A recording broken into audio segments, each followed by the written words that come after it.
Ce podcast vous est offert par Luminus, le partenaire énergie de votre entreprise.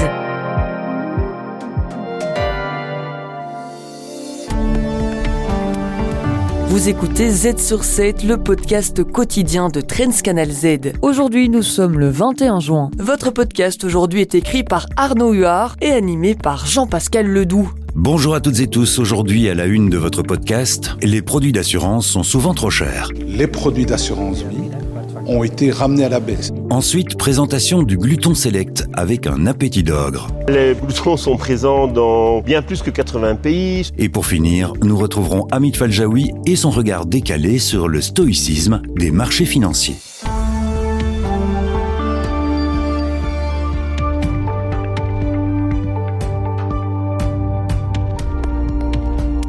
Z sur 7 à la une.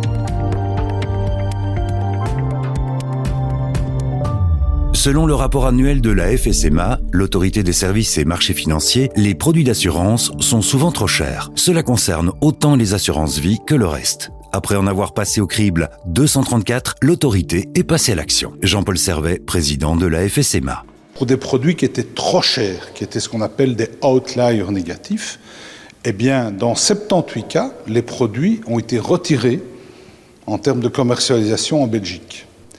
Et dans 141 cas, les produits d'assurance vie ont été ramenés à la baisse. C'est l'Europe qui a armé la FSMA avec une directive européenne de 2018 qui introduit un cadre prudentiel dans le secteur des assurances. Un secteur dans lequel la Belgique fait office de mauvais élève. Cependant, les consommateurs ont aussi un rôle à jouer pour éviter de se faire plumer. Jean-Paul Servet nous donne des conseils. D'abord, 1, comparer.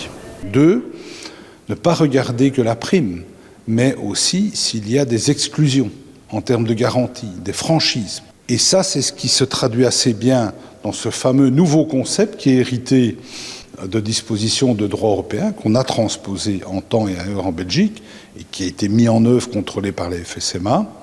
C'est un rapport adéquat entre la hauteur de la prime et le service rendu. La FSMA s'est également penchée sur les fonds d'investissement. Elle a développé un outil de comparaison en ligne pour permettre à tout un chacun de calculer l'impact des coûts sur le rendement attendu de ces fonds. Benjamin Leroy, économiste à la FSMA. Le conseiller va proposer un produit, la personne, le consommateur va pouvoir regarder où se situent les frais par rapport à la concurrence, est-ce que c'est plus élevé que la concurrence, si c'est plus élevé que la concurrence, il va pouvoir dire ok, je constate que ce que vous m'avez proposé est plus cher que la concurrence, comment est-ce que vous expliquez ce surcoût, et si finalement la justification reçue n'est pas convaincante, la personne peut dire écoutez, moi j'aimerais bien avoir une proposition qui soit plus compétitive en termes de frais. Mais ici aussi, le consommateur doit rester proactif, d'autant que les informations sur les coûts de leur placement se trouvent sur un document clé disponible pour chaque produit d'investissement. Z sur 7 à la une. Le gluton select est un aspirateur de rue qui permet de trier les déchets dans 2 compartiments. C'est l'un des modèles développés par l'entreprise de Christian Lange. Gluton, une marque wallonne que l'on retrouve sur les trottoirs du monde entier. On l'écoute. Les glutons sont présents dans bien plus que 80 pays, sur les 5 continents, partout en Europe, dans plus que 2000 villes de France par exemple, dans plus de 800 villes en Allemagne, dans 100% des villes belges de plus de 10 000 habitants. Basée à Andenne, la société vit un tournant majeur. Son fondateur fait entrer 2 nouveaux actionnaires majoritaires. Christian Lange cédera la direction de l'entreprise à la fin de l'année, mais gardera 38% du capital et un rôle dans le conseil d'administration. On l'écoute. Gluton, c'est un fleuron wallon, puisque j'ai développé cette machine il y a 30 ans avec un succès continu.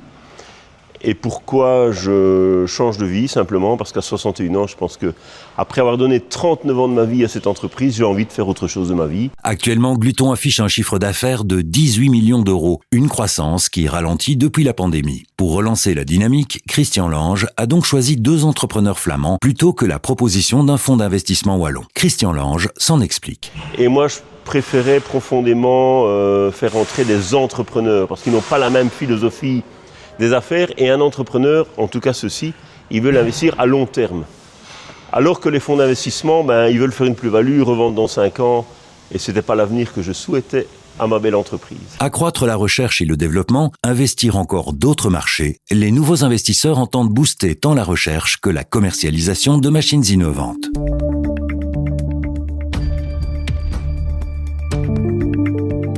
Z sur 7, le regard d'Hamid. Hamid Faljaoui, rédacteur en chef de Trends Tendance, décrypte le fait économique de la semaine. Malgré le conflit au Moyen-Orient et les négociations sur le nucléaire iranien, les marchés financiers restent stoïques. Et c'est plutôt étonnant. Oui, il y a une forme de silence ou une absence de panique des marchés financiers qui peut être étonnant pour dire tiens, les marchés financiers sont en train de regarder ailleurs. C'est d'autant plus étonnant que comme si, je dirais, les algorithmes avaient reçu l'ordre de ne pas paniquer. Et c'est vrai que c'est étonnant parce qu'on le sait, il y a Trump qui dit que son pays serait peut-être prêt à joindre, je dirais, ses forces à celles d'Israël pour attaquer l'Iran. Il a quand même à un moment donné dit aux habitants de Téhéran, 10 millions d'habitants, de quitter la ville. Donc c'est quand même beaucoup de menaces. Et puis à côté de ça, les nouvelles sont plutôt mauvaises sur le plan économique, que ce soit les révisions de croissance, vous en parlez quotidiennement ici, que ce soit l'OCDE, le FMI ou même la Banque centrale américaine qui revoit à la baisse, je dirais, la croissance et qui voit plutôt une inflation qui se stabilise et qui donc pourrait empêcher la baisse des taux. Ce sont des tas de nouvelles qui sont pas très très très bonnes. Et malgré tout, je dirais, les marchés financiers ne semblent pas trop paniquer. On a vu que la bourse a repris des couleurs, elle a effacé pratiquement tout, je dirais, les baisses suite aux droits de douane. Et puis, il y a toujours ces droits de douane, hein, on oublie, mais les fameux délais de 90 jours, c'est le 31 juillet. Et malgré tout ça, les marchés financiers restent assez calmes. Est-ce une question d'habitude ? Alors, sans doute, c'est une des explications que donnent un certain nombre d'observateurs. Vous avez raison. C'est triste, c'est une sorte de fatigue presque émotionnelle, psychologique, je ne sais pas ce qu'il faut dire, dans le sens où on a beaucoup paniqué lorsque Trump 1 était arrivé au pouvoir, et puis la bourse s'est ressaisie. On a paniqué aussi lorsqu'il y a eu le Brexit, et puis la bourse s'est ressaisie. On a paniqué quand le Covid est arrivé, une sorte de crise cardiaque comme ça, et puis on est passé à travers. Et la même chose pour l'Ukraine. Et donc peut-être qu'il y a une sorte d'habitude. Et puis il y a aussi une sorte d'acronyme qui marche beaucoup pour le moment dans la presse financière anglo-saxonne. C'est le TACOS. Hein. Trump always chicken out. Ça veut dire en fait Trump se dégonfle toujours à la fin. Il se rétracte. Enfin, il aboie beaucoup mais il ne mord pas. Voilà, on verra. Et justement, il hésite vis-à-vis du conflit et cette situation le déforce aux États-Unis. Oui, au sein de ses propres troupes, je dirais au sein des conservateurs, dans le sens où on pensait que c'était un président qui était plutôt isolationniste, qui ne voulait plus être sous l'influence de ce qu'on appelle les néocons, qui, sous les démocrates ou les républicains, voulaient toujours aller en guerre à gauche, à droite. Et ici, on a l'impression qu'on revit le même scénario, puisqu'on nous parle, par exemple, d'armes nucléaires pour l'Iran. CNN, vos confrères de CNN l'ont encore montré, c'était pas plus tard qu'aujourd'hui, une vidéo où on voit que Netanyahou, depuis 40 ans, explique que l'Iran, dans 2 semaines, aura la bombe nucléaire. Ça fait 40 ans, une sorte de mensonge qui est devenu une sorte de doctrine, et ça fait penser à un certain nombre de conservateurs à ce qui s'est passé en 2003 avec l'Irak, et les fameuses armes de destruction massive qui n'existaient pas. Je ne dis pas qu'ils n'auront pas la bombe peut-être dans 2 ans, 3 ans, 4 ans, mais ils ne sont pas là. Et c'est d'autant plus étonnant qu'on devrait plutôt négocier avec l'Iran, non pas que c'est une démocratie, mais parce qu'ils sont justement en position de faiblesse, dans le sens où ils ont perdu leurs alliés libanais, le Hezbollah, les Houthis, etc. Donc ils sont vraiment en position de faiblesse, et donc c'est le moment de négocier et pas nécessairement d'attaquer. Et cette attaque d'Israël prétend priver l'Iran de la bombe atomique. Cette attitude pourrait inviter d'autres pays non alignés à développer à leur tour un programme nucléaire. Oui, parce que vous avez tout à fait raison, parce que les pays, en tout cas par exemple les régimes dictatoriaux, ils voient quoi ? Ils voient que quand on a la bombe, on vous fiche la paix, et quand vous l'avez pas, on vous empêche de l'obtenir, et on est prêt donc à renverser votre régime. Et donc c'est un message subliminal.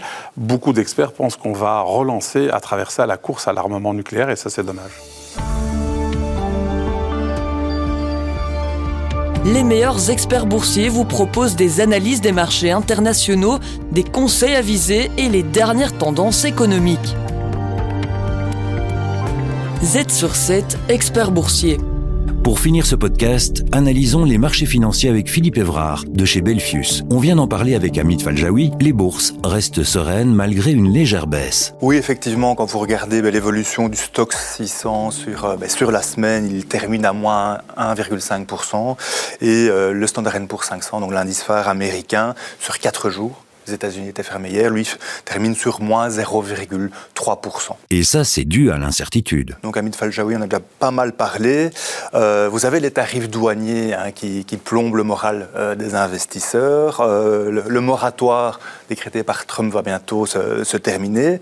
Rappelons quand même que ces tarifs douaniers, à l'heure actuelle, il n'y a rien de signé. On a juste des protocoles d'accords ou de négociations avec la Chine et le Royaume-Uni qui sont sur la table.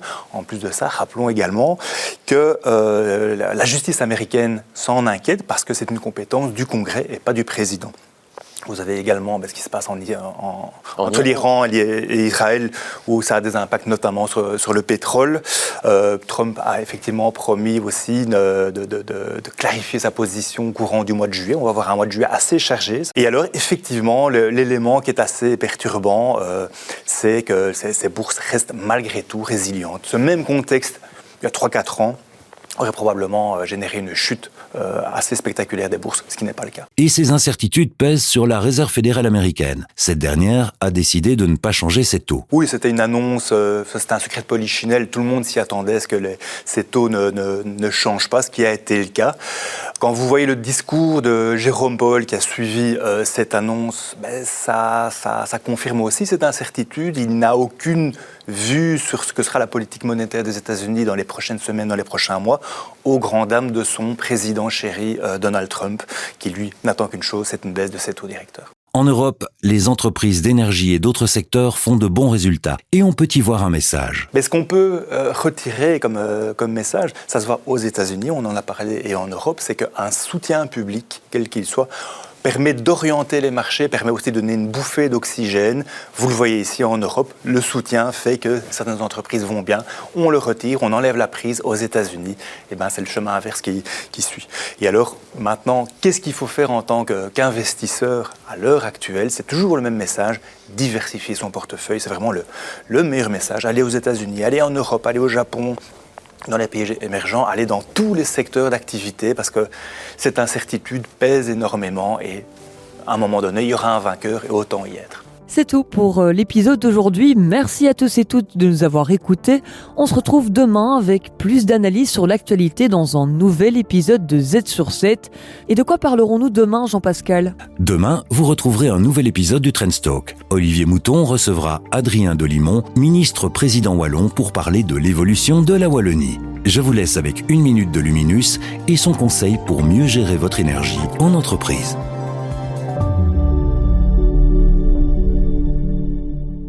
Mieux gérer l'énergie au sein de votre entreprise ?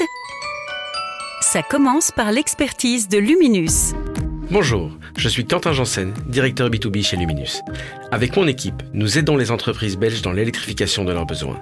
Aujourd'hui, je vais vous expliquer comment votre installation solaire peut intelligemment contribuer à l'équilibrage du marché de l'énergie. Quand on parle d'énergie solaire, on pense souvent à la rentabilité. Mais saviez-vous que vos panneaux solaires peuvent également aider à stabiliser le réseau électrique ? Et que vous êtes rémunéré pour cela ? Cela se passe via le marché du déséquilibrage, un mécanisme qui garantit que la production et la consommation d'électricité restent toujours équilibrées. Ce qui devient de plus en plus complexe aujourd'hui avec la montée du solaire et de l'éolien. Les entreprises équipées de panneaux solaires peuvent jouer un rôle important. Grâce à un système intelligent, nous adaptons la production de vos panneaux de façon flexible, et ce, sans impacter votre propre consommation. Ainsi, vous contribuerez à l'équilibre du réseau et cela rapporte, car votre fournisseur pourra vendre cette flexibilité sur le marché du déséquilibrage. Vous êtes ainsi rémunéré pour injecter quand le réseau en a besoin et vous évitez la surproduction aux heures de pointe. C'est bon pour votre portefeuille et c'est bon pour le réseau. Vous souhaitez en savoir davantage ? Visitez notre site web luminus.be/smartkits. Luminus ? Ensemble, faisons la différence.